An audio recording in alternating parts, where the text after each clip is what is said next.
अभी मार्केट काफी वॉलेटाइल हो रहा है और आगे भी अभी कितना कब स्टेबल होगा इसका कुछ पता नहीं है। तो कुछ मेरे म्यूचुअल फंड जो पिछले जुलाई अगस्त में लगाए थे उसमें रिटर्न ऑलरेडी 20% आ गया है।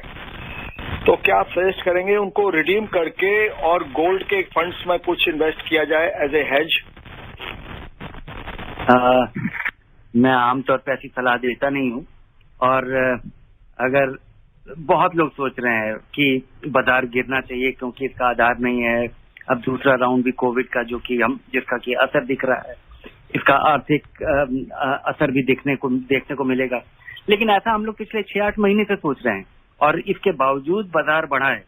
तो अगर आप मुझे बहुत दिन के बाद आके कोसेंगे नहीं तब आप जरूर ऐसा करना चाहिए। मुझे भी ऐसे लगता है, बाजार से काफी डर लगता है क्योंकि बाजार में सब कुछ चिंताजनक है और तब भी बाजार बढ़ता जा रहा है, तो ये केवल आपके लिए चिंता बढ़ाता है।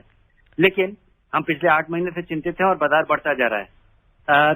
तो इसलिए मेरी सलाह होगी कि कोई एसेट एलोकेशन का प्लान बनाइए। एक डिसाइड कीजिए कि कितना पैसा आपका हमेशा फिक्स्ड इनकम में रहना चाहिए और अगर वो फिक्स्ड इनकम पार कर गया है, अगर वो एलोकेशन पार कर गया है तो जरूर रीबैलेंस कीजिए।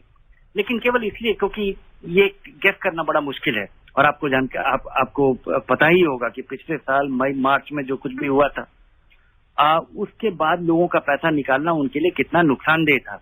और उसके बाद दोबारा बाजार में अगर एक बार आपका उस तरह से आप बाजार से निकल जाते हैं और बाजार बढ़ जाता है तो बाजार में दोबारा वापस आ पाना बड़ा मुश्किल हो जाता है।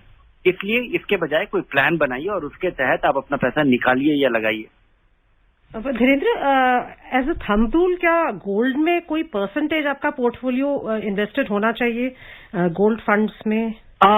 गोल्ड के बारे में मेरी ये सोच है कि जो लोगों को लगता है कि गोल्ड में लगाने से पैसा आपका कभी डूबेगा नहीं, ये भी सच नहीं है। क्योंकि अगर आप देखें कि पिछले 1 साल में गोल्ड अभी इसी साल में अगर आप देखें तो 5%, 1 जनवरी से अभी तक 5.25% सोने के दाम में गिरावट हुई है।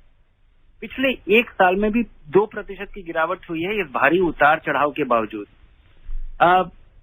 पिछले 10 साल में अगर ये सालाना रिटर्न सोने का देखें तो 6.85% है, जो कि कोई खास नहीं है।